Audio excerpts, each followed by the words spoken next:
우리는 예수님의 오심을 기다리죠. 여러분 기다리고 계십니까? 우리가 예수님 오신다는 건 아는데 마음으로는 많이 안 기다리는 것 같아요. 예수님이 오신다 이거보다 아유 내가 죽으면 천국 가겠지, 우리는 이제 이 생각을 많이 하는 거죠. 내가 죽는 게 더 빠르다고 생각하는 거죠. 예수님이 오시는 것보다. 이 예수님의 오심에 대한, 예수님 재림이죠. 재림에 대한 어떤 가르침이라든가 우리의 기대가 많이 사그라진 것은 이 다미성교의 영향이 큰 것 같습니다. 10월 28일 날 예수님 오신다고 그 난리를 쳤었잖아요. 그런데 그게 불발되고 난 이후에 한국 교회 안에 이 재림에 대한 말씀이 많이 사라졌죠. 거기에 대한 이제 부작용이죠. 시한부 종말론이 극성을 부리니까 오히려 이제 교회에서는 예수님 다시 오신다는 이야기를 안 하게 된 거죠. 그럼에도 불구하고 우리는 예수님을 기다려요. 예수님은 다시 오실 줄로 믿습니다. 이 이단들의 악영향이 있는 거죠. 이단들은 처음부터 존재했어요. 처음부터 거짓은 존재했죠. 그리고 이 초대교회에 존재했던 이단은요, 대표적인 초대교회 이단은 두 가지가 있습니다. 율법주의 이단과 영지주의 이단입니다. 이 율법주의 이단과 영지주의 이단은 지금까지도 우리에게 영향을 미치고 있습니다. 율법주의 이단은 행위로 구원을 받는다 그렇게 주장하는 거죠. 행위가 완벽해야 구원을 얻을 수 있다. 야, 뭐 믿는다고만 되냐? 행동이 똑바로야지 하고 이제 하는 게 율법주의 이단이죠. 영지주의 이단은 이 영적인 깨달음, 영적인 지식이 있어야 된다. 구원에 필요한 영적 지식이 있어야지만 구원을 얻는다 하는 거죠. 특별히 영지주의는요, 우리의 몸을 영과 육으로 나누죠. 그래서 이원론적 구분을 합니다. 육은 쓸모없는 거다. 영이 중요한 거다 하고 이제 나누는 거예요. 이게 이제 율법주의랑 결합을 하게 되면 철저한 금욕주의로 나아갑니다. 이 육은 쓸모 없으니까 육체는 제어해야 되는 거죠. 이 쓸모없는 육체, 뭐 맛있는 거 먹고 영양가 있는 거 먹고 그럴 필요 없는 거예요. 육체는 철저히 제어해야 된다. 그래야 영적 깨달음을 얻을 수 있다. 그래서 이제 금욕주의로 나가는 영지주의가 있는가 하면 아니야. 육체로 짓는 것은 죄고 뭐고 아무것도 아니다. 육체는 왜 아무것도 아닌데 그걸로 뭐 좀 나쁜 짓 좀 했다고 그 아무것도 아니다. 영이 구원받는 거지 육은 아무것도 아니다. 그래서 오히려 방탕한 삶으로 나아가는 이 두 가지 갈래로 영지주의는 나눠지게 되어 있습니다. 보세요. 현대 이단들도 보면 뭔가를 철저히 지켜야 된다 하고 주장하는 이단들이 있죠. 그러니까 율법주의 영향을 받은 거거든요. 우리 교회에서 말하는 거, 이단 교주가 이야기하는 그 방침을 철저히 지켜야 된다. 그러니까 여러분, 우리가 신앙생활 열심히 해요? 이단들이 신앙생활 열심히 해요? 이단들이 훨씬 열심히 해요. 왜요? 행위로 구원받기 때문에 그래요. 만약에 우리도 새벽 예배에 나와야지만 구원받는다 그러면 어떻게 돼요? 아마 새벽 예배 빠질 수가 없죠. 새벽 예배에 빠지면 구원에서 탈락하는데요. 그게 행위를 강조하는 거죠. 새벽 예배에 나와야 된다. 모든 공적 예배는 다 나와야 된다. 이제 거기에다가 14만 4천이 결합되면 그렇게 되는 거죠. 점수 매겨가지고 잘하는 사람 14만 4천만 구원받는 거예요. 그럼 여러분 다 경쟁 상대예요 지금. 내가 해서 막 점수 올려야 그래야 이제 구원 거거든요. 그 여호와 증인 같은 사람들 보면 두 사람씩 짝지어가지고 전도 다니잖아요. 그 왜 전도 다니는 줄 알아요? 그래야 구원받습니다. 내가 일주일에 전도하는데 시간을 얼마를 썼는가 이걸 보고를 하게 되어 있습니다. 교회. 그럼 그것들이 다 이 점수를 매겨요. 그래서 그 중에 이제 14만 4천만 구원을 얻는다거나 그렇게 되어 있죠. 순위를 정하는 거. 그러니까 다 나와서 전도하러 다니고 그러는 거거든요. 행위로 구원을 받는다 것이 이제 오늘날도 영향을 받게 있죠. 이 영지주의적 영향은요, 뭔가 깨달음을 얻어야 된다 하는 거죠. 그럼 그 깨달음이 뭐예요? 우리 교주가 깨달은 것을 가르치는 것을 배워야지만 구원을 얻는다. 그 대표적인 게 신천지 아니에요. 교주가 깨달은 요한계시록의 말씀을 그 말씀의 해석을 내가 배워야지만 14만 4천에도 드는 거고 구원 얻는다 이렇게 하는 거예요. 이게 영지주의의 영향인 거죠. 율법주의, 영지주의가 지금도 이단으로 활동을 하면서 영향을 미치고 있는 거죠. 이 율법주의, 영지주의의 이단은 초대교회부터 지금까지 연결되고 있어요. 그리고 그 초대교회에 존재했던 이단 중에 또 하나가 종말론에 관련된 이단이죠. 예수님의 재림에 관련된 이단. 이 율법주의적 이단은요, 오히려 칭찬을 받기도 했어요. 철저하게 살잖아요.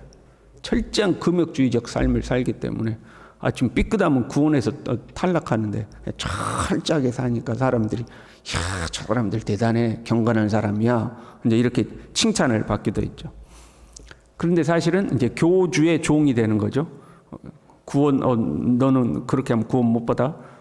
너는 그 구원 받아. 너는 지옥이야. 이제 교주가 이렇게 하니까 교주의 종이 되어서 끌려다니는 거거든요.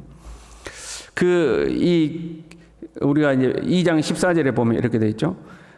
탐욕에 연단된 마음을 가진 자들 이렇게 돼 있어요. 교주 아무나 하는 거 아니에요. 사람들의 마음을 탁 이끌어가지고 자기를 추종하도록 만들 수 있는 이 비이상한 재주가 있어야지만 교주를 하는 거죠.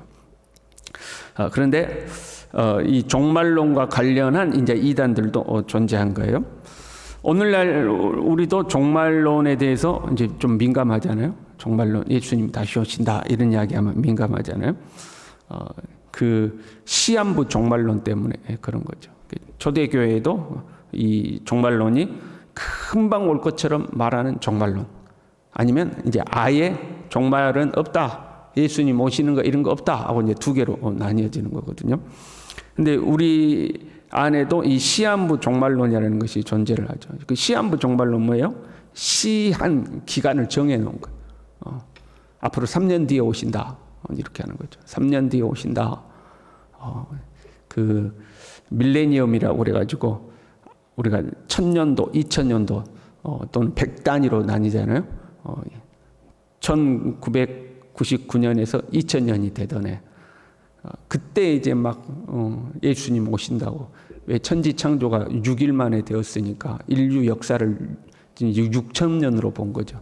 그래서 제7일에 안식했으니까 6000년이 채워지고 나면 나머지 7000년 되는 해는 안식한다 해서 천년 왕국이 그때 이루어진다. 그래가지고 끝이 다가왔다. 근데 2000년이 됐는데 예수님이 안 와요. 그러니까 어떻게 하죠? 계산이 잘못되었다. 계산이 잘못되었다. 지금 AD라고 되어 있는데 그 AD가 3년 정도 차이가 난다. 그래서 3년 뒤에 올 거다. 그래갖고 2003년에 온다고 그랬는데 안 온 거야. 근데 이런 게 시한부 종말론이죠. 신천지 같은 경우는 조건부 시한부 종말론입니다. 그 뭐예요? 14만 4천을 우리가 채워야 예수님 오신다는 이런 거죠. 그러니까 뭔가 조건을 우리가 완수해야지만 이게 종말이 온다 이제 이런 거죠.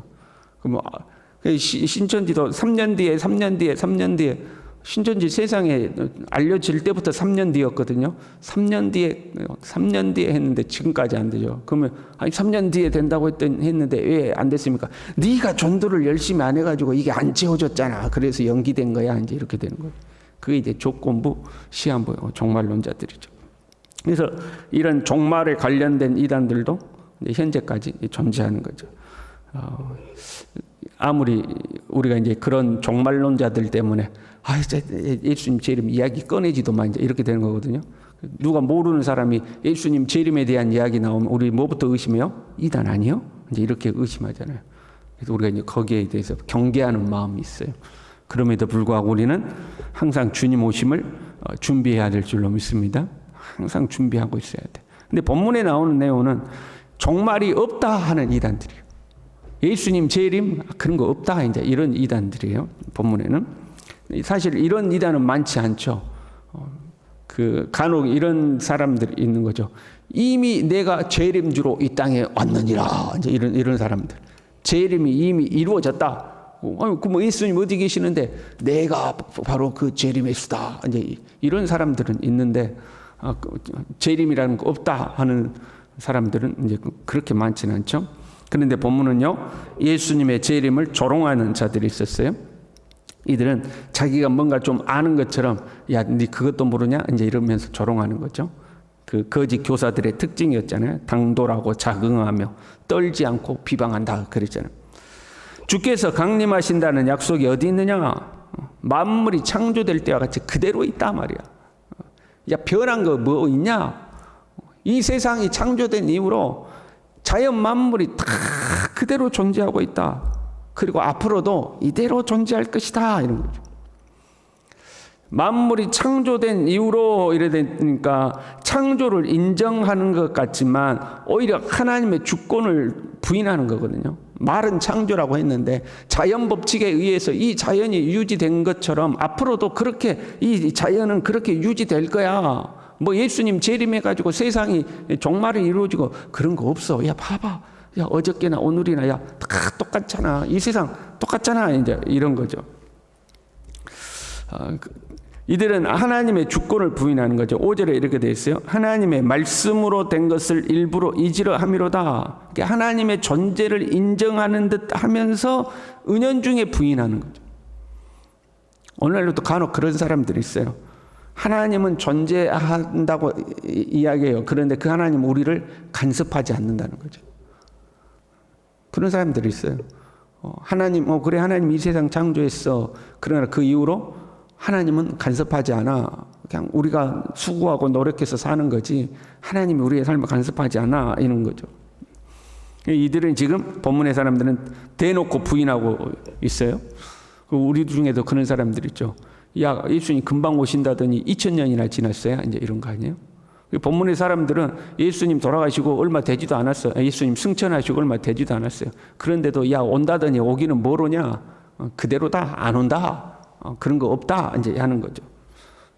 우리도 그런 마음이 슬그머니 들 때가 있는 거 아니에요? 아니, 예수님 복음서 보면 예수님 금방 오신다더니 지금 예수님 금방 오신다고 한 지가 2000년이 지났거든요. 오기는 오시는 거야? 이제 이런 생각이 드는 거죠. 근데 이제 8절 말씀에 보면 이런 말씀이 있어요. 하루가 1000년 같고 1000년이 하루 같다 하는 거죠. 여러분, 만약에 예수님의 재림이 없으면 어떻게 살 것 같습니까? 천국과 지옥도 없으면 어떻게 살 것 같습니까? 새벽 예배 나올 거예요? 안 나올 거예요? 예수님의 재림도 없고 천국도 없고 지옥도 없어요. 그냥 사는 동안 마음의 이로 좀 얻고 살다가 죽으면 땡 끝이요. 그러면 우리 어떻게 살 것 같아요? 뭐 새벽 예배는 왜 나오겠어요? 주일날도 안 나오지. 그러지 않겠어요? 그리고 내가 원하는 대로 사는 거죠. 그러니까 지금 왜 이 이단들이 왜 이런 말하냐? 재림도 없고 종말도 없다. 그는 지금 이 사람들은 낮에 즐기고 노는 것을 기쁘게 여기고 허탄한 자랑의 말을 토하며 육체의 정욕을 따라 사는 사람들이잖아요. 그렇게 살고 싶어서 그러는 거죠. 무슨 새벽 예배야? 그거 다 필요 없는 거야. 뭐 주일 필요 없는 거야. 즐기고 살아, 즐기고. 이제 이거 하려고 하는 거죠. 재림은 없다. 먹고 마시고 즐기자. 이제 이런 거죠. 5절에요. 이는 하늘이 옛적부터 있는 것과 땅이 물에서 나와 물로 성립된 것도 하나님의 말씀으로 된 것을 그들이 일부러 잊으려 함이로다. 무슨 말씀이냐면 옛적부터 있던 하늘이 그대로 아직도 있네. 이거 비꼬아서 지금 이야기하는 거 아니에요? 야, 저 옛날부터 있던 하늘이 지금도 그대로 존재하는데 이 재림은 무슨 재림, 이제 종말은 무슨 종말, 그리고 비난하는 사람들에게 네가 그렇게 비꼬는 저 하늘이 하나님의 말씀으로 된 거다. 하나님의 말씀으로 이루어진 거야. 무슨 말이에요? 모든 것이 하나님의 주권 아래 있는 거야. 예수님의 오심도 하나님의 주권 아래 있는 거야. 그러고 나서 이미 세상은 한번 그 하늘을 창조했던 하나님의 말씀대로 멸망했어. 하나님이 물로 심판하시겠다고 했을 때 이미 그 심판이 이루어졌다. 말씀으로 세상을 창조했고 말씀하신 그 말씀대로 이루어졌다. 마찬가지로 하늘과 땅을 예수님 재림할 때에 심판하시기로 하신 그 하나님의 약속의 말씀은 그대로 이루어질 것이다. 그 말씀은 유효하다. 네가 비꼬는 그 말씀은 반드시 이루어진다 하는 거죠. 우리 주님은 언젠가 꼭 다시 오시는 줄로 믿습니다. 우리의 이 재림 신앙을 점검해야 돼요. 그러니까 우리가 지식으로는 인정하는데 삶으로는 인정하지 않는 거죠. 여러분 세상 참 좋지 않습니까? 살만한 세상이에요. 돈만 있으면. 빨래를 하러 냇가로 가기를 합니까? 밥 지어 먹으려고 산에 가서 나무를 하러 갑니까? 새벽에 일어나서 연탄불을 갈기나 합니까? 그렇잖아요, 여러분. 좋은 세상 아니에요? 살만한 세상이요. 그래서 우리는 자꾸 세상에 마음 뺏겨요. 자꾸 세상에 더 많이 벌어가지고 더 많이 누리고 더 많이 즐기고 좀 살아야 될 텐데 여기에 우리 마음 뺏기죠. 물론 우리가 살면서 주님이 주시는 복락을 누리고 사는 것 중요해요. 그러나 주님이 다시 오실 겁니다. 우리는 그 주님 만날 준비를 해야 돼요. 그래서 11절 12절에 이렇게 돼 있어요. 주님의 오심을 기다리는 자들은 거룩한 행실과 경건함으로 하나님의 날이 임하기를 바라보고 간절히 사모하라. 이 마음으로 살아가는 저와 여러분 될 수 있기를 바랍니다. 기도하겠습니다. 주님, 이 땅에 수많은 거짓 선지자들과 이단들이 일어나서 주님의 다시 오심을 혼탁스럽게 만들어서 우리도 믿는 우리도 주님 오심에 대한 기대가 슬그머니 사라져버리는 하나님 이런 시대 속에서 우리는 날마다 매 순간마다 주님을 생각하고 주님을 기다리고 거룩하고 경건한 삶을 살아낼 수 있도록 우리 모두를 붙들어 주시옵소서. 예수님의 이름으로 기도 올리옵나이다. 아멘.